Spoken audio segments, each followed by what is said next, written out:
안녕하세요. 오늘도 사연살롱을 찾아주셔서 감사합니다. 저는 결혼을 앞두고 있던 예비 신부였어요. 푸른솔 좋아하다 보니 벚꽃마저 좋다던 시구절처럼 사랑에 빠져있던 얘랑과 저는 다른 시댁 식구들한테 정성을 다했어요. 얘랑과 한 배에서 나왔는데도 달라도 너무 다른 시누이에 나이값도 못하는 시부모까지 처음 예비 시댁 식구들을 보고는 멘붕에 빠졌더랬어요. 이런 사람들과 어떻게 앞으로 얼굴 보고 살까 생각하니 아찔했거든요. 안 좋은 예감은 틀리지 않는다고 시간이 갈수록 내가 발을 잘못 들였다는 걸 깨닫게 되었죠. 이거는 해서는 안 되는 결혼이었거든요. 얘랑과 제가 만난 건 그러니까 3년 전 제가 막 사원 딱지를 떼고 대리로 승진하던 때였어요. 승진 축하를 하려고 회사 근처 술집에 자리를 잡았는데 하필 거기서 작은 실랑이가 벌어졌지 뭐예요. 저희 부서 직원이 술이 과해서 옆자리 여자 손님 옷에 술을 쏟았는데 피해를 당한 여자분이 분풀이로 저희 직원 얼굴에 술을 끼얹으면서 일이 크게 번지게 된 거였죠. 제 승진 축하 자리에서 벌어진 일이라 제가 나서서 상황을 정리했고 상대편 역시 동행한 남자분이 나서서 여자를 진정시키기에 바빴어요. 결국 화가 난 여자는 자리를 박차고 나가고 말았죠. 그런데 동행인 남자가 따라 나갈 생각은 않고 빙그레 웃으며 제게 그러지 뭐예요. 덕분에 소개팅 깰 명분이 생겼네요. 감사 인사 겸 제가 술 사도 될까요? 사실 원치 않는 소개팅 자리였어요. 저희 회사 부장님 부탁이라서 거절도 못하고 나왔는데 저랑은 안 맞는 사람이었거든요. 어떻게 거절하나 고민하던 차에 그쪽에서 이렇게 상황 정리를 해줬으니 저도 보답을 해야죠. 저랑 술 한잔 하시죠. 생각지 못한 제안에 잠시 머뭇거리긴 했지만 싫지는 않더라고요. 어차피 저희 쪽도 술판이 깨진 터라 자리를 옮겨 가볍게 한 잔 더 하는 것도 나쁘지 않을 것 같았거든요. 상대 남자도 마음에 들었고요. 그렇게 성사된 술자리에서 시작된 만남은 얼마 지나지 않아 연인 사이로 변하게 되었고 3년이나 연애를 하게 되었어요. 그러다 결혼 얘기가 나오게 된 건 지난해 초였어요. 우리 둘 다 30을 넘긴 나이라서 양가 부모님들은 결혼 얘기가 나오자 환영하는 분위기였어요. 얘랑도 저도 안정된 직장에 다니며 적지 않은 연봉을 받고 있는 터라 양가에서 딱히 반대할 이유도 없었죠. 어차피 부모님들께 손 안 벌리고 우리 힘으로 시작할 생각이었던지라 신혼집이며 혼수, 예단 걱정도 하지 않고 있었고요. 요즘 대부분 예비부부들이 그렇듯 저희도 결혼 비용을 반반 부담해서 진행할 생각이었거든요. 우리 나름대로는 결혼에 대비해 꽤 준비가 됐다고 생각해서 양가 부모님 허락만 받으면 되겠다고 생각했어요. 어디까지나 형식적인 차원이었죠. 그런데 세상 일은 계획한 대로 되지 않더라고요. 적어도 일륜주 대사라고 하는 결혼은 말이죠. 지금껏 우리 둘 다 실패 없는 인생을 살아와서 결혼 역시 쉽게 생각했던 모양이었어요. 얘랑도 저도 어릴 때부터 공부 꽤나 한다는 소리 들어가며 상위권 대학에 들어가 큰 어려움 없이 대기업에 입사했으니 고생에 대해 뭘 알겠어요. 결혼도 우리 계획대로 진행되리라 당연히 생각해 왔던 거죠. 그러다 암초를 만나게 된 거고요. 얘랑을 따라 예비 시부모님을 만나러 간 날, 저는 처음으로 얘랑이 낯설게 느껴졌어요. 제가 알고 있던 평소 얘랑과는 너무도 어울리지 않는 사람들이 제 눈앞에 나타났으니까요. 통상적으로 시댁 식구들과 첫 만남을 가질 때는 시댁이나 조용한 식당에서 하기 마련인데 예비 시부모님께서는 당신들이 하시는 식당으로 저를 부르셨어요. 칸막이가 있는 조용한 식당이 아니라 옆자리 손님과 어깨가 닿을 만큼 따닥따닥 놓인 테이블로 꽉 채워진 식당이었어요. 게다가 손님이 어찌나 많은지 식당 내부는 옆자리 사람 말소리도 제대로 들리지 않을 정도로 시끄럽더라고요. 이런 데서 어떻게 첫인사를 받으려고 그러나 싶던 그때 예비 시어머니가 제게 앞치마를 던져주셨어요. 뭘 그렇게 멀뚱거리고 있어? 손님들 쏟아져 들어오는데. 일단 테이블부터 치워라. 컵이랑 숟가락 젓가락은 따로 분리해서 저기 개수대에서 따로 씻고. 뭘 꿈을 대? 빨리빨리 안 움직이고? 너무도 당연한 듯 호통을 치셔서 저도 모르게 몸부터 움직였어요. 잘 보이려고 한껏 꾸미고 간 옷에 김치 국물이며 반찬이 묻어서 엉망이 된 데다 하도 정신없이 뛰어다니며 일을 해서 온몸은 땀으로 범벅이 되고 말았죠. 점심시간이 지나자 썰물 빠지듯 손님들이 나갔고 식당은 언제 그랬냐는 듯 텅 비어버렸어요. 그제야 예비 시어머니는 저를 불러 자리에 앉히셨어요. 예비 시아버지는 뒤늦게 가게로 들어오셨고요.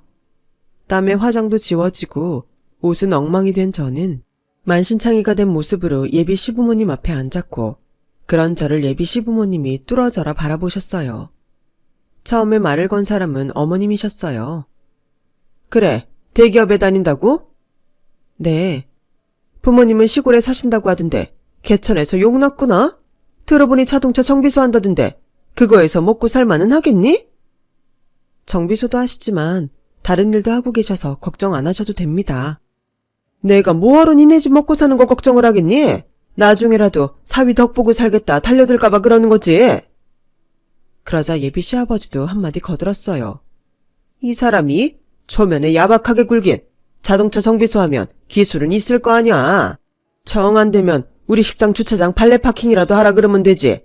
예, 네 시어머니 얘기에 너무 서운하게 생각 마라. 원래 있는 집에선 다들 남들이 자기 재산 노리지 않나 눈을 부릅뜨고 지켜보기 마련이거든. 설마 네 친정에서 우리 집 재산에 눈독 들이겠니? 안 그러니? 어머, 이 좀 봐. 며느리 사랑은 시아버지라더니 벌써부터 며느리 편을 들고 그러시네. 암튼 네 친정에서 우리 집 재산에 눈독만 들이지 않는다면 이 결혼 허락해주마. 결혼 허락을 받고 식당을 나오는데 기분이 안 좋더라고요. 마치 저희 집이 당신들 돈을 호시탐탐 노리고 있는 것처럼 말하잖아요. 물론 저희 집이 재벌급은 아니지만 그래도 지금껏 살면서 돈 때문에 힘든 적은 없이 살아왔거든요. 그런데 이런 대접을 받다니 정말 어이가 없었죠. 그래서 혹시 얘랑이 집에다 저희 집 형편이 어렵다고 얘기한 게 아닐까 해서 물어봤어요. 자기야, 혹시 자기 부모님께 우리 집 형편이 어렵다고 말한 적 있어? 아니 왜? 자기네 집 요즘 어려워? 그게 아니라 자기 부모님이 말씀하시는 게 좀 그렇잖아. 꼭 우리 집에서 자기네 재산 보고 덤벼드는 것처럼 그러시는 게 말이야. 에이, 그런 거라면 신경 꺼. 우리 부모님이 워낙 없이 살아오셔서 돈에 대한 집착이 좀 강하시거든. 나 어렸을 때만 해도 집안 경조사에 친척들이 우리는 쏙 빼고 부르곤 했었어. 그때 돈 때문에 우리 부모님이 마음의 상처를 많이 받으셨거든. 그러다 우리 집이 좀 살게 되니까 그동안 연락 끊고 살던 친척들이 너나 할 거 없이 돈 좀 뜯어가겠다고 달려든 통에 몇 번 난리가 났었거든. 그래서 돈 문제라면 아직도 정색을 하고 사셔. 그놈의 돈은 있으나 없으나 사람 피곤하게 하더라고. 마음 상했다면 내가 사과할게. 얘랑 얘기를 듣고 나니 서운했던 마음은 조금 가셨어요. 예비 시부모님이 돈에 한이 맺혀서 그러시는 모습에는 안쓰러운 마음도 조금 들었고요. 사람 사는 모습도 천차만별인데 다들 내 맘 같길 바라면 안 되겠다는 생각에 서운한 마음을 접기로 했어요. 그리곤 시부모님 사랑을 받기 위해 내가 더 노력하기로 했어요. 그런 결심을 하게 된 건 따지고 보면 얘랑 때문이었어요. 얘랑이 저희 부모님한테 엄청 잘했거든요. 저희 엄마 생신이라고 엄마가 좋아하는 가수 디너쇼 티켓도 선물로 드리고 젊은 시절부터 정비소 일을 하느라 손에 류마티스 관절염이 있는 아빠한테는 파라핀 치료기까지 사서 보내주었거든요. 얘랑이 이렇게 제 부모님한테 신경을 써주는데 저라고 불평만 하고 있을 수 있겠어요? 시부모님 마음을 얻기 위해 저도 최선을 다해 움직였죠. 그중 제일 먼저 저한테 호감을 보이기 시작한 건 신우이였어요. 저희 회사에서는 업무 특성상 직원용 명품 할인권이 나오는데 그게 나올 때 저렴하게 구입해서 예비 신우이한테 보내주었더니 금세 저한테 마음을 열더라고요. 한창 치장하게 좋아하는 나이에 명품 브랜드 제품을 철철히 사주는 올케가 생겼으니 예비 신우이 눈에는 제가 구세주나 다름없었죠. 그랬더니 하루는 어머님이 저를 따로 부르셔서 은근히 당신도 명품백이 갖고 싶다는 뉘앙스를 풍기시더라고요. 하지만 어머님이 원하는 백은 직원 할인 쿠폰을 사용해도 수백만 원에 달하는 것들이라 선뜻 사드리겠다는 말은 할 수 없었어요. 그래서 차라리 쿠폰을 드릴 테니 직접 가서 사시라고 말씀드렸죠. 제품에 따라 다르긴 하지만 40% 이상 할인되니까 거의 반값에 사실 수 있을 거예요. 그 말에 어머님은 얼굴에 화색을 띠시며 얼른 쿠폰을 받아 챙기셨어요. 그런데 그게 화근이었죠. 제가 드린 쿠폰은 직원들이 구입하는 매장에서만 사용이 가능하다고 분명히 말씀드렸는데 백화점 매장에 가셔서는 왜 쿠폰 사용이 안 되냐고 난동을 부리셨던 모양이에요. 매장 내에서 진상이란 진상은 다 떨고 직원들한테 막말까지 하시면서요. 어따 대고 안 된다는 소리래. 내가 공짜로 사겠다는 거니? 내 돈 내고 사겠다잖아. 쿠폰 써도 내 돈이 200 넘게 들어가는데 대접이 왜 이따위야? 니들은 직원 교육도 제대로 안 받았니? 어디서 손님 앞에 눈가를 치켜뜨고 있냐고. 암튼 다 필요 없고 매니저 나오라 그래. 당장 나오라 그래.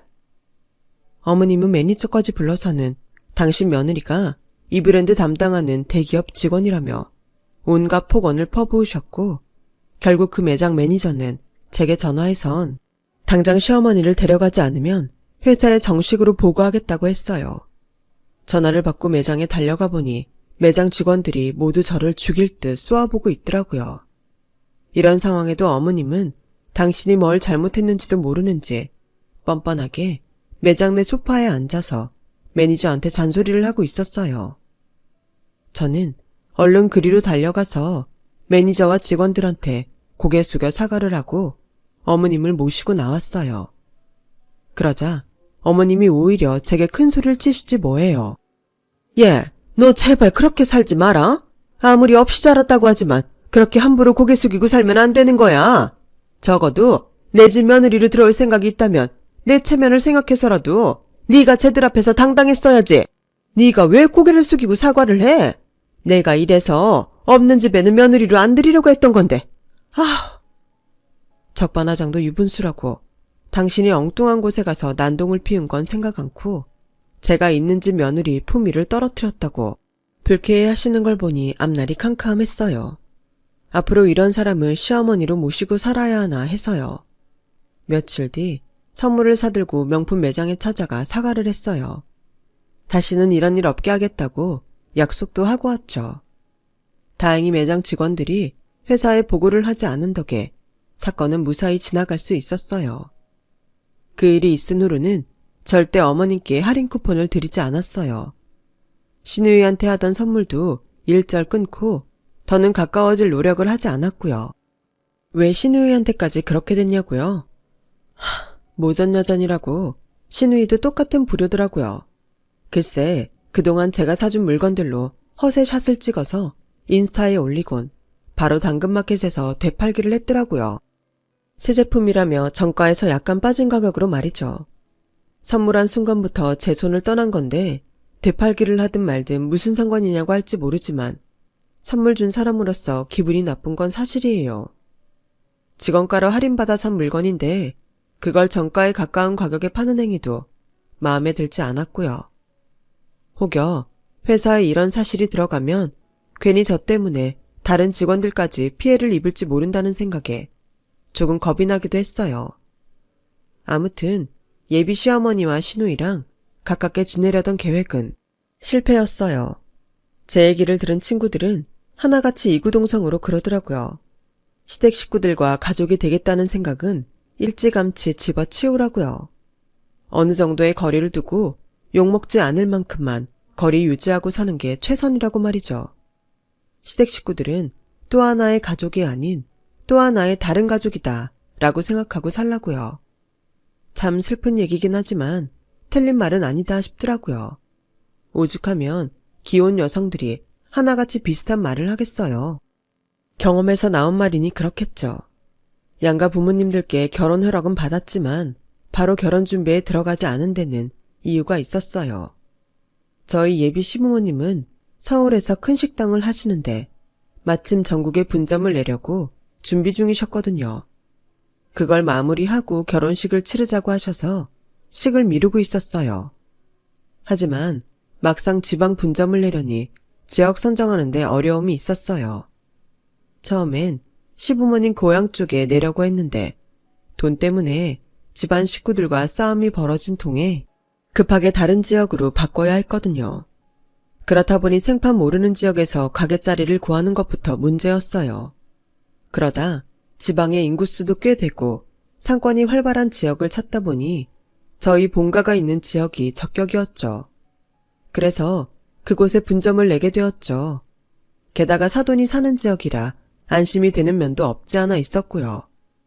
하지만 그 바람에 상견례도 하기 전부터 저희 아빠는 사돈 가게자리 구하는 것부터 공사업체 선정하는 일까지 온갖 잡일을 맡아 하게 됐어요.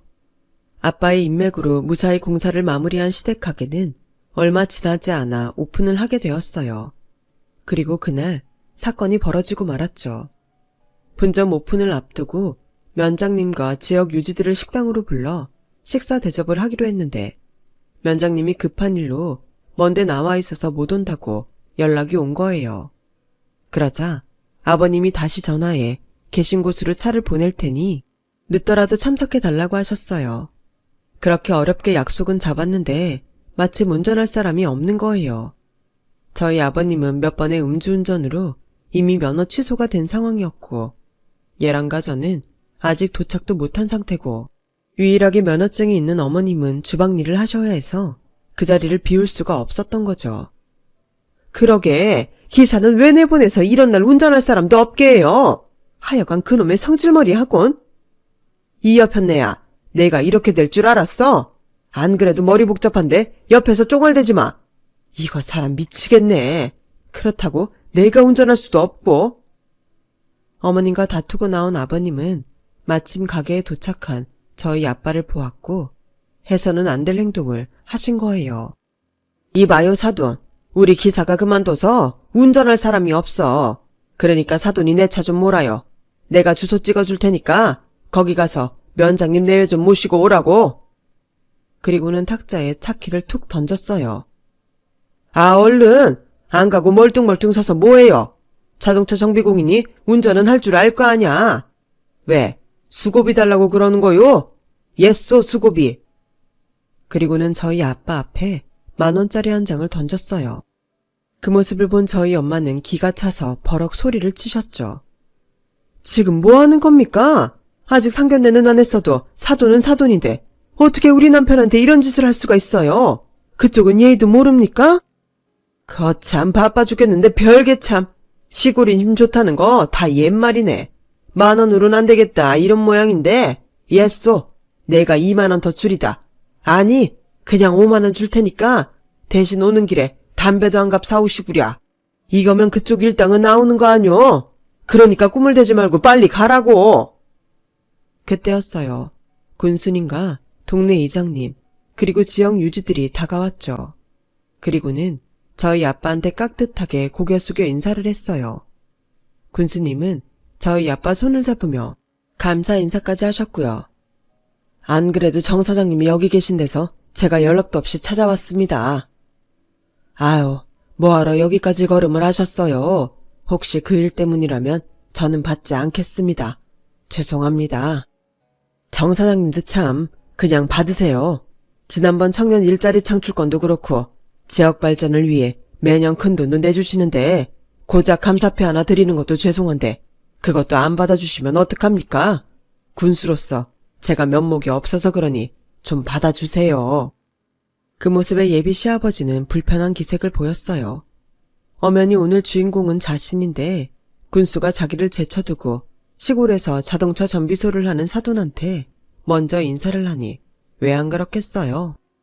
보다 못한 예비 시아버지는 사람들 틈을 헤집고 들어가 얼른 군수님 손을 뺏어 잡으며 말했어요. 아니 군수님, 고작 자동차 정비소 하나 가지고 있는 사람한테 무슨 감사패까지 수여하십니까? 그리고 사돈, 준다면 감사히 넙죽 받을 일이지 뭘 그렇게 튕깁니까? 하여간 없이 사는 주제에 뭔 똥배짱은 튕겨라 몰라. 이럴 땐 그냥 고맙습니다 하고 받는 겁니다. 하긴 그런 걸 받아 봤어야 알지. 그러자 군수님이 얼굴을 붉히며 버럭 소리치셨어요. 당신 뭐하는 사람인데 남이 말하는데 끼어들어 이럽니까? 그리고 댁이 뭔데 정 사장님한테 이런 무례를 범하냐고요. 내가 비록 군수기는 하지만 정 사장님 고등학교 2년 후배입니다. 제가 제일 존경하는 선배이자 이 지역 발전을 위해 사비까지 털어가며 좋은 일 하시는 사업가신데 댁이 뭐라고 그따위 망발을 하냐고요. 당장 사과하세요. 서슬퍼런 군수님의 호통에 결국 예비 시아버지는 귀까지 빨개졌고 주위 분위기에 밀려 저희 아빠한테 고개를 숙였어요. 예비 시댁에서 그렇게 만만하게 보던 저희 아빠는 지역 유지 중 한 분이세요. 시골에서 나고 자라 한 번도 고향을 떠나 살아본 적이 없는 말 그대로 시골 토박이시지만 그래서 사업이 성공해 큰 돈을 벌게 되신 후에도 내 고향 발전을 위해 사회사업과 장학사업을 하고 계시죠. 어릴 때부터 손재주가 좋았던 아빠는 고등학교를 졸업하고 읍내에 있던 자동차 정비소에서 일을 배웠어요. 농사일로 몸이 다져진 탓에 일 앞에서 몸살이는 법이 없던 아빠는 타고난 성실함까지 더해 금방 사장님 눈에 들게 되었고 동네 친구들은 다들 돈 벌겠다고 서울로 올라갈 때도 우직하게 고향에 남아 일을 하셨죠. 그러다 군대에 다녀온 뒤로는 저희 큰아빠와 함께 정비소를 인수해서 정비소 운영을 하시다가 운수사업으로 사업을 확장하셨고 사업체가 너무 커지자 현재는 형제들이 지역별로 나눠서 운영하고 계세요. 그중 가장 큰 사업체를 거느린 사람이 저희 아빠예요. 저희 예랑이 집에다 저희 아빠에 대해 뭐라고 말했는지는 모르겠지만 시골에서 자동차 정비소를 했다는 말만 듣고 그동안 저희 집을 무시했던 것 같아요. 그러게 사람 직업만 듣고 섣불리 무시하면 이런 꼴을 당하게 되는 거죠. 그날 군수님을 비롯해 지역 유지들은 식사도 안 하시고 다들 돌아가셨어요. 그러자 예비 시아버지가 저희 아빠를 붙들고 오늘 간 사람들한테 가게 홍보 좀 해달라고 부탁하더군요. 마침 그때 식당 앞에 도착한 저와 예랑은 그 모습을 보게 되었어요. 사돈 좋다는 게 뭐요? 이럴 때 도움 좀 주고 사는 거지. 왜? 내가 아까 운전 좀 하라고 해서 삐진 거요? 그땐 내가 그쪽이 자동차 정비소 하는 줄 알고 그런 거잖소. 알았어요. 내가 아까 일은 사과할 테니 나 좀 도와주시구랴. 나도 서울이면 사돈한테 이런 부탁 안 합니다. 시골 촌구석이라 입소문 내는 게 힘드니 어쩌겠소. 하여간 시골 사람들은 촌스러워서 블로거나 SNS로 홍보를 할 수도 없고 그저 돈 들여가며 사람 통해 광고를 해야 하니 나도 미치겠다고요. 에이, 괜히 촌구석에 내려와선. 그때였어요. 지금까지 묵묵히 참고 계시던 아빠가 버럭 소리치셨어요. 촌구석이 뭐가 어째요? 대기하는 꼴을 보니 촌이 아니라 서울 한복판에 가서 가게를 차려도 성공은 못하겠네요. 말끝마다 시골이 어쩌고 하시는데 당신 가게 찾아오는 사람은 시골 사람 아닙니까? 그 사람들 돈 벌겠다는 사람이 어떻게 시골 사람이라고 무시를 하는 겁니까? 듣자 하니 댁도 시골 출신이라던데 어떻게 지역 따라 차별할 수 있는 겁니까? 개구리 올챙일적 생각 못한다고 댁이 딱 그 짝입니다.